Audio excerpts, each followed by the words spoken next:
Good evening.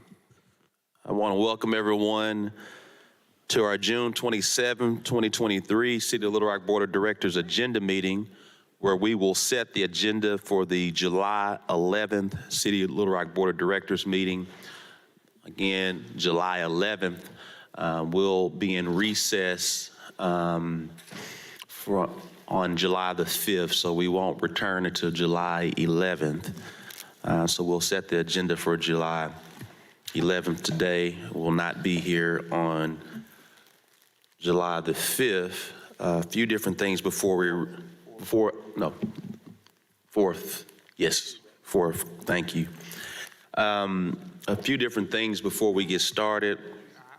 I do want to take a moment of silence to recognize the lives and legacies of Robert Say McIntosh and Philip Kaplan, who were two stalwarts in our community, particularly for civil rights. Again, that's Robert Say McIntosh and Philip Kaplan. If we all have a moment of silence.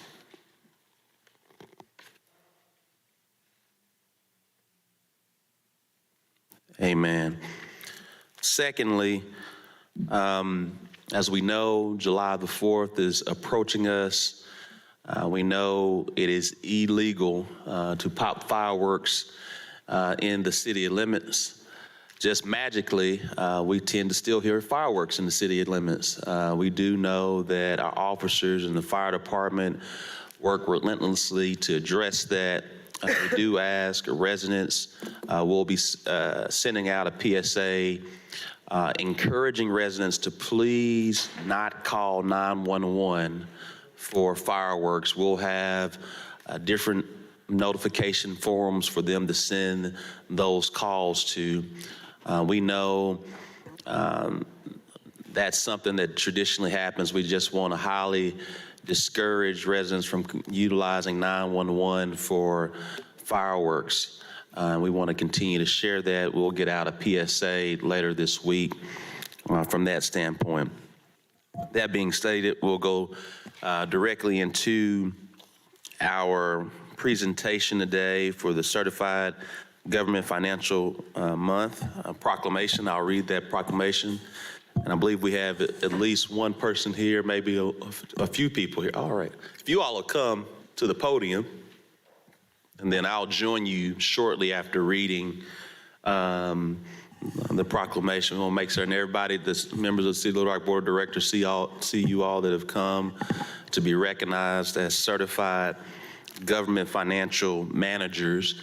And we're very grateful for that work that each of you all do in your respective areas.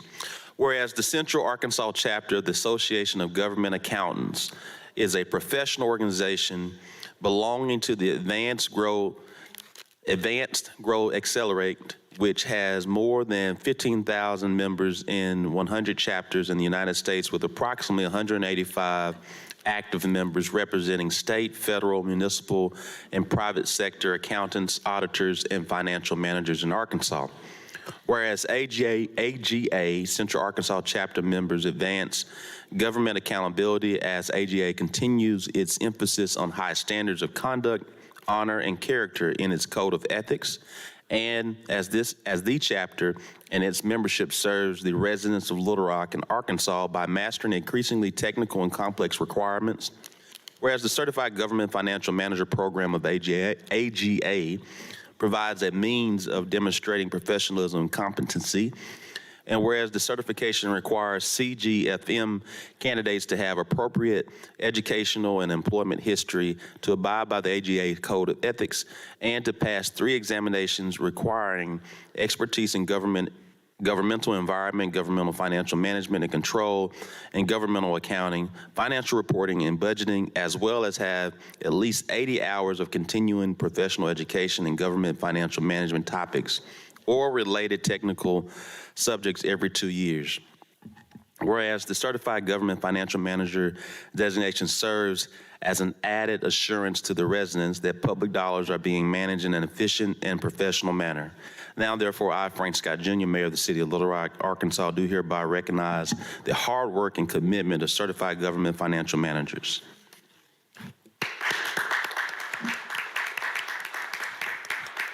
As I'm approaching the podium, would someone like to give some brief remarks? Board Mayor, City Manager, I'm Donna Faison, and I'm honored to accept this proclamation, on behalf of Central Arkansas AGA Board and members. Thank you.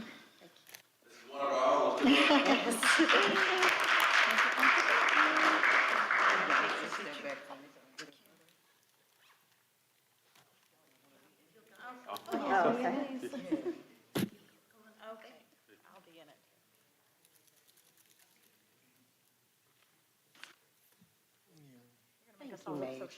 Oh, no, you tall. You tall.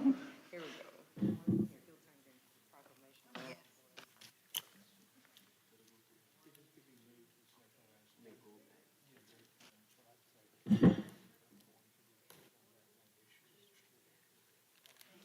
Thank you. You're welcome.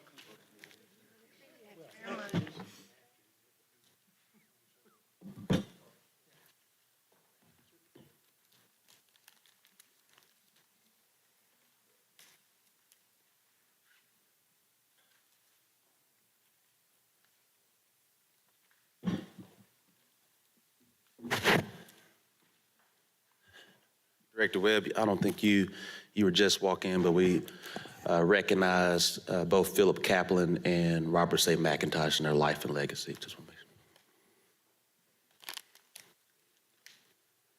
make sure. I said Director Webb, but I meant Director Peck. Yeah, okay. I apologize. I felt Director Webb looking at me. So. All right. We have one modification for today's agenda, which is M1, a contract for a new playground at Boyle Park. In addition to that, are there any questions on items 1 through 7? Director Adcock? Yes, item number 1, what funds is this money coming from, please? Item number 1 or M1? M1. M1, I believe, Mr. Moore, I believe it's coming from our park funds, but if you'll.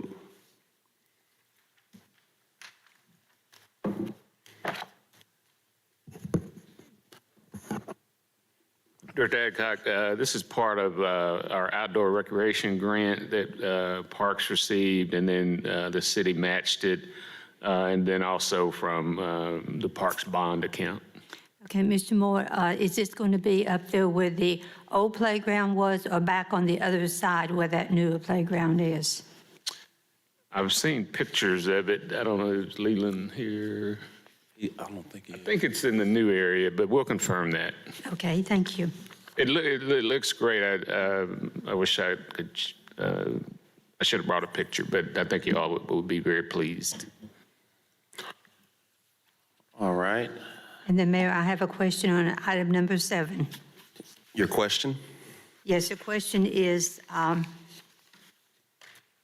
where is this money also coming from? It'll be coming from. It seems like that we have all this money that we're spending, and I would like to make sure that we put on our agenda where the funds, what pocket they're coming out of, if it's bond money or if it's Parks money. If we wouldn't use bond money for something like this, but there's in the zoo budget that you all approved, there's a line item for zoo marketing, and this is where, so it's a general fund expenditure. And how much was in that fund for marketing? I don't have that number in front of me, but we'll get that. Okay, thank you.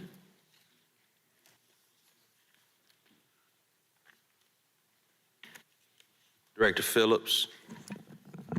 Thank you, Mayor. I just wanted to confirm for the public on number 5, I know we're discussing $500,000 for the ambassador program, but as stated in the board communication and resolution, we're splitting this money with the CVB, correct, Mayor? Yes, I want to thank you for supporting that resolution that we jointly presented to the LRCVB a few months back. So it'll be $250 from the City of Little Rock's budget, $250 from the Little Rock Convention and Visitors budget. Just wanted to confirm that. Thank you, Mayor. Thank you.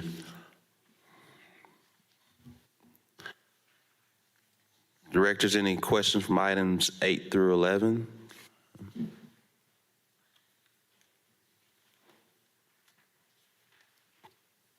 Items 8 through 11. Yes, Mayor. Director Hines? This is a question, I guess, for our fire chief and our planning director.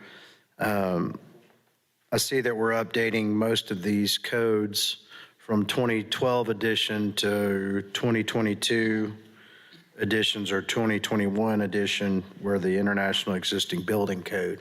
Have we done any engagement with our construction community, our developers, the folks most impacted by these changes as to what's coming? Director Collins and Chief Hubbard?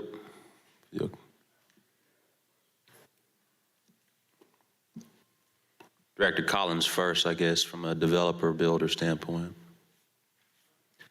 Or Chief, whichever one, whoever wants steps up to the bat. Good afternoon, Mayor, City Manager, and to the board members. Director Hines, could you repeat that? I just want to know, since we are, and it looks like the state made the same jump, I just want to make sure that we're engaging with the architects, builders, anybody impacted by the changes in meeting these new codes. I don't want to get calls, as I so often do, that folks wake up tomorrow and there's a new standard set before them that we haven't told them about, and now we're playing catch up. Director Hines, in the first of the year, we sent out a mass email from our system, pulled all the applicants in and sent them notification of the state adoption. Please keep in mind that when the state adopts this code, it is adopted for the entire state, regardless whether we adopt it or not. They have to build to those codes to the state. So if it changes from a 2012 to a 2021, they would have to adhere to it. So this is just us falling in line with their adoption for that, the state code. So it's already been adopted across the state. Okay, thank you. I just want to make sure we're letting folks know. Yes, and we did. And then and we sent the email, if they had any questions, they'd contact our office and kind of go through what did change. Okay. With the codes that are to be adopted. It always concerns me when I see a 9 or 10 year period between what we were following and what's been approved. And so I guess the state is driving this taxi. That is the state driven. We can always go in and adopt something different, but there is some caveats in the Arkansas Fire Prevention Code that unless that's adopted, we may not be able to adopt it. So we have the opportunity every time the code changes, we could adopt a more stricter code. We have just always followed the state at that time. We do adopt ones different, like the existing building code, which is in here. We can adopt that separate. We also adopt the International Property Maintenance Code, which y'all have adopted about a month ago, or last year. So we we try to keep them up to date as they change. Okay. But just for the Arkansas Fire Prevention Code, we align with the state. I just want to make sure we've given notice, and I can put my hand on the Bible and say, we sent it out, and if you didn't get it, you didn't see your email or you weren't paying attention. Thank you. Director Adcock, is your hand up? Item 12. Yes, ma'am. Okay, on this, we all know that there's lots of Little Rock addresses out in the county. You can go out East End, and lots of those addresses are Little Rock addresses. So is this going to go by the actual city limits, Little Rock addresses, or is this going to go just any child? Jennifer?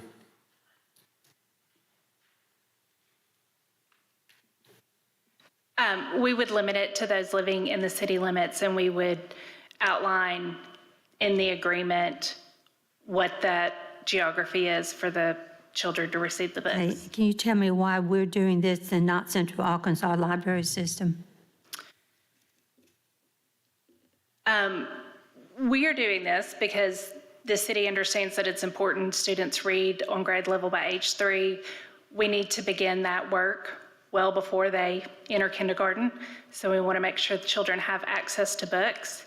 So yes, a library, going to a Central Arkansas Library System location, they would have access to books. This will remove some barriers like transportation because it'll actually be mailed to their home. And this is only for 3-year-old children? It is children birth to age 5 are eligible. Birth to age 5? Yes. And how many children do we see getting books? The funding right here would allow for an additional 2,800, is that correct? To receive books. It's a incredibly efficient and low-cost option. I think it's around $25 to $30 a year for a child to receive 1 book per month And for how long? until they reach age 5. To the age 5? Mm-hmm. So they're receiving 12 books a year. Yes. And this is the total cost for the total 12 years? This would be an annual cost. Is $70,000 annually? Yes. And Director Adcock, these funds are already allocated in the budget. We've always, not always, but since 2019, we've had a reading program in the summer for kids. And we're working collaboratively with the Pulaski County Imagination Library because they've been helpful to be more even cost efficient and taking down some barriers. So this is We cost have neutral. been sending these books out since 2019. No, ma'am. I don't, what I'm stating with you is we've had a summer reading program since 2019. These funds are already allocated in the budget. We are working with Pulaski County Imagination Library, who's already an existing organization, and this is helping us to be more efficient yet effective in touching more birth to 5 residents in Little Rock. And where do we get the list of these children? We can work with Pulaski County Imagination to get that list. They work in concert with us. We can get that. We don't have that list today, but we can make certain that you get that list. they Okay, have would you tell several me what outreach- line item budget this was in the budget we just passed? It's in the community programs budget. Community program? Yes, ma'am. Okay, thank you. Thank you. Director Hines? I have a comment about this. So this was something that I think we worked with the state legislature, Pulaski County government years ago. It predates 2019. The initial seed money, I think, was about $25,000 to get it started countywide that this board participated in. And just to remind you, it's called the Pulaski County Imagination Library. This is an organization that Dolly Parton started and has been shown to be very effective on getting books to these children from birth. And we coordinate with the hospitals. And I think the issue we'll have is these are minors. That list should be protected. I don't think we can give that list out because these are minor children, and there's some privacy issues that I know go along with doing this, because it's instituted when the children are born in local hospitals, if I recall. I mean, I know we started this roughly, gosh, Allison, how long ago? It's one of the first things we did since I got on the board, so it's been 10 or 11 years, I think. Yeah, so it sounds like the first books were mailed in May of 2018. Parents are enrolled at several pediatric clinics around the city. Forms go home with pre-K students because a lot have younger siblings that can sign up. So there are several ways that children are able to participate. But to your point, we will not receive the list of children because, yes, that would be personal information. And this is $700,000, No, ma'am, it's 70,000. $70,000. Okay, thank you. Okay. Thank you, Director. Vice Mayor Webb. Thank you, Mayor Scott. I just wanted to acknowledge my state senator. I know he's some of your state senators too, Senator Clark Tucker, who's with us tonight. And Clark did so much of the work in the legislature. And based on the questions that Director Adcock had, I just wanted to make one more comment and see if I could ask, if it would be appropriate to ask him a question. I think we all are aware of the concern that we share with reading, with what we've seen recently and how our students are reading not at grade level. And we all know how important it is to actually own a book. And you've worked on this more than anybody. And I wonder if you might have a couple of words about some of the work that Dolly Parton did or some of the data that she looked at that shows why it's so important that kids actually own their own books. Absolutely. Thank you, Director Webb, and thanks to all of you for considering this request. It's hard to know where to begin because the impact is so monumental, but not to use too many statistics, but 85% of a child's social and emotional and cognitive development is complete by their 5th birthday. And in America, we spend 95% of our public education dollars after their 5th birthday. So this program is designed to try to put a little more investment from birth because so much of a child is formed by the time they get to kindergarten. We also know this is a program that's 100% eligible to all students no matter their income, and that's the way that Dolly has demanded that it be. But it's worth noting that children in middle-income homes in the United States have on average 13 books per child. And for children living in poverty, they have on average 1 book per 300 children. And if a baby's born in Baptist Hospital in Little Rock, for example, and they register, and there are registration forms at the labor and delivery desk in Baptist, and the first book that you always get, no matter how old you are when you register, is The Little Engine That Could, and that's Dolly's decision as well. But if they register there at birth, then by the time they reach their 5th birthday, that child has 60 books in their home. And there's virtually no indicator for a child's preparedness for kindergarten and their ability to learn when they get in elementary school than the number of books that they have in their home. And what we've learned over the years is when Dolly first started this about 15 years ago in Tennessee, we have a cohort of 15-year-old kids in Tennessee, some of whom participated and some of whom did not. And in Arkansas now, we have a cohort of not quite 15-year-olds, but up to 10 and 11-year-olds, and the impact of the kids' ability to perform in school based on whether they have these books and whether they don't is really, it's really substantial. So an ounce of prevention, that old saying, there's really no better return on investment that, in my opinion, a government can make, and rather than investing in kids. And this program, it's $26 per year, as Jennifer mentioned, for 12 books. So it's about $2.10 per book. And there's just no program that I'm aware of where we get better bang for our buck. Thank you. Thank you so much, Senator. Thank you, Mr. Mayor. I'm happy to answer any other questions if there are any, but I'm also happy to take my seat as well. We'll never ask you to take your seat if you so oblige. I think we're good. Thank you. Members of the board, any questions on item 13 or 14?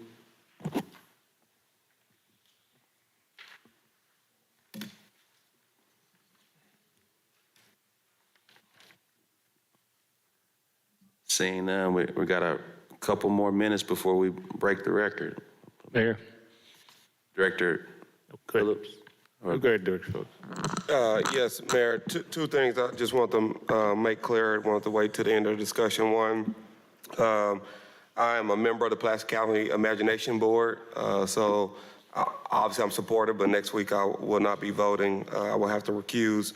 Then secondly, we're right on time. I have a ordinance to discuss some benefits for the city directors that I had to make an announcement today. That ordinance is being drafted and finalized, but hopefully it'll be on our agenda for our July 11th agenda meeting for us to vote on July 18th. That's all, Mayor. Thank you. Director Peck? Thank you. I will be very brief. Just in case anybody is listening that's in an area affected by the tornado, I got a little clarification from Director Honeywell this afternoon because I'd received some calls about where the trucks. So in the next 2 weeks, moving west to east, some of the Sunderland trucks are still here. They will be partnering with city staff. I think John called them monitors. They will go through all of the ravaged areas to denote where we still have debris that needs to be picked up.